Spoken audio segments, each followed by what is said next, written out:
आणि आता पाहणार आहोत पुणे शहर त्याचबरोबर जिल्ह्याभरातील टॉप 9 बातम्या। पुणे शहरातील पूरग्रस्तांना मोठा दिलासा। जुलैमधील अतिवृष्टीमुळे झालेल्या नुकसानीचे पंचनामे पूर्ण। पंचनाम्याचा अहवाल जिल्हाधिकाऱ्यांकडून राज्य सरकारला सादर। पुण्यामध्ये वाहन चालकांकडून बेशिस्तीचं दर्शन। एका दुचाकी चालकाकडून 150 वेळा अधिक नियमांचा भंग। वाहनावर 1,21,000 रुपयांचा दंड। पुणे शहरामध्ये झिकाच्या रुग्णसंख्येमध्ये झपाट्यानं वाढ। एकूण रुग्णसंख्या 73 वर पोहोचली तर 4 रुग्णांचा मृत्यू। विधानसभा निवडणुकीच्या पार्श्वभूमीवर पुणे प्रशासनाची तयारी सुरू। ईव्हीएम मशीनच्या प्राथमिक तपासणीला सुरुवात। जिल्ह्यामध्ये सुमारे 8,417 मतदान केंद्र।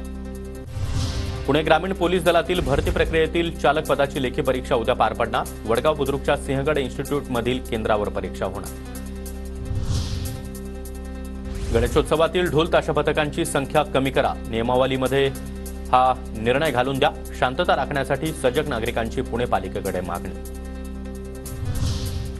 पुणे जिल्ह्यामध्ये आरटी तरतुदीनुसार 10,000 मुलांना मोफत प्रवेश। आतापर्यंत 9,373 मुलांचा प्रवेश। पिंपरी चिंचवड महापालिकेकडून एकदाही पाणी गळती आणि चोरीचं लेखापरीक्षण केलं नाही। प्रशासनाच्या दुर्लक्षामुळे नागरिकांनी दूषित पाण्याचा पुरवठा। पुण्याच्या राजगड तालुक्यामध्ये 13 वर्षीय मुलीवर लैंगिक अत्याचार। रात्रीच्या अंधारामध्ये झोपडीमध्ये राहणाऱ्या मुलीला जीवे मारण्याची धमकी देत मुलीवर अत्याचार। पीडित मुलीच्या आईकडून राजगड पोलीस ठाण्यात तक्रार।